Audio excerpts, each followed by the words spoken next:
Hello दोस्तों, success point Sohit YouTube channel में आपका स्वागत है। दोस्तों, आज हम क्लास 12 का जो टॉपिक है फिजिक्स का कूलॉम का नियम, जो यूपी बोर्ड एमपी बोर्ड में अक्सर 2 या 3 नंबर में पूछ लिया जाता है, उसे आज हम बहुत ही सिंपल लैंग्वेज में आपको समझाएंगे और बहुत ही अच्छी तरीके से उसके नोट्स आपको बनवाएंगे। तो दोस्तों चलो वीडियो हम शुरू करते हैं। तो दोस्तों, कूलॉम का नियम, हमारा जो टॉपिक है वो है कूलॉम का नियम। तो कूलॉम का जो नियम है वो दोस्तों क्या कहता है, किन्हीं दो स्थिर बिंदुओं आवेशों के बीच लगने वाला विद्युत आकर्षण व प्रतिकर्षण बल उन आवेशों के गुणनफल के अनुक्रमानुपाती तथा उन आवेशों के बीच की दूरी के वर्ग के व्युत्क्रमानुपाती होता है। तो दोस्तों, इसका जो डायग्राम है इसके अनुसार हम समझेंगे। तो दोस्तों, हमें बिंदु ए ले लिया और दोस्तों बिंदु बी ले लिया और इन पर Q1 चार्ज लगा, आवेश धर दिया। आवेश लगाने से क्या डिफाइन होता है कि F अनुक्रमानुपाती Q1 गुणा Q2, यानी कि F अनुक्रमानुपाती है Q1 गुणा Q2 के। तो इसे दोस्तों इक्वेशन फर्स्ट मान लेंगे और फिर इसमें दूसरी लाइन है जो वह है कि उन आवेशों की बीच की दूरी के वर्ग के व्युत्क्रमानुपाती होता है, यानी कि बीच की दूरी के वर्ग के व्युत्क्रमानुपाती, यानी कि F व्युत्क्रमानुपाती 1/r²। इसे दोस्तों इक्वेशन सेकंड मान लिया।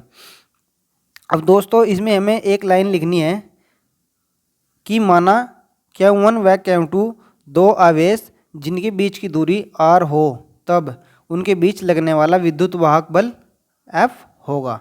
यानी कि जो उनके बीच की दूरी है, उनके बीच की दूरी r हो तो उन पर लगने वाला विद्युत बल F होगा। तो F, अब दोस्तों हमने जो दो इक्वेशन बनाई थी इन्हें दोनों को लिख देंगे यहाँ पर, दोनों इक्वेशन को मिलाने पर। तो F अनुक्रमानुपाती Q1 गुणा Q2/r² और F इक्वल टू K एक यहाँ पर कांस्टेंट संख्या है, अर्थात इसे नियतांक भी बोल सकते हैं हम।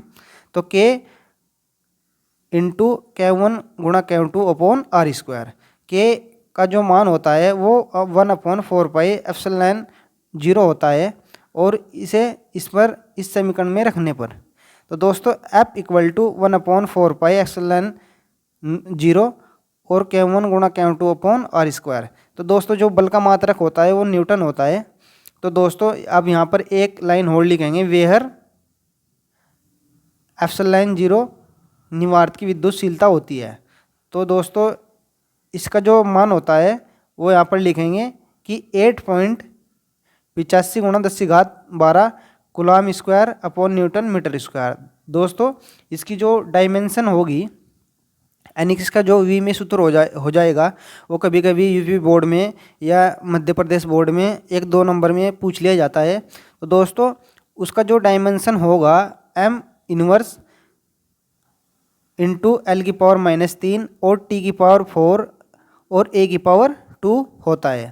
अब दोस्तों इसका कभी कभी वेक्टर रूप भी पूछ लिया जाता है एक नंबर या 2 नंबर में। तो वेक्टर F 12 इक्वल टू 1/4πε0 गुणा Q1 गुणा Q2/r² और R वेक्टर R। तो इसे दोस्तों हम कूलॉम के नियम का सदिश रूप भी कहते हैं। तो दोस्तों इसमें 2 पॉइंट और लिखने हैं। इसमें 2 पॉइंट लिखने हैं कि 1/4πε0 इक्वल टू 9 गुणा 10⁹ न्यूटन मीटर का स्क्वायर अपॉन कूलॉम का स्क्वायर। दोस्तों इसका मान जो होता है वो हमें यहाँ निकालना है और ε0 का मान होता है 8.85 गुणा 10⁻12 coulomb square upon newton metre square. तो दोस्तों आपको मैं कमेंट करके बताना है कि वीडियो हमारी कैसी लगी, अच्छी लगी है। तो दोस्तों अगर आपको हमारी वीडियो अच्छी लगे तो आप हमारी वीडियो को एक लाइक और चैनल को सब्सक्राइब कर दीजिए। और दोस्तों ऐसे नए टॉपिक पढ़ने के लिए हमारे चैनल को बहुत ही अच्छी तरीके से सब्सक्राइब कर लीजिए। दोस्तों मिलते हैं अगली वीडियो में, तब तक के लिए थैंक यू फॉर एवरीवन।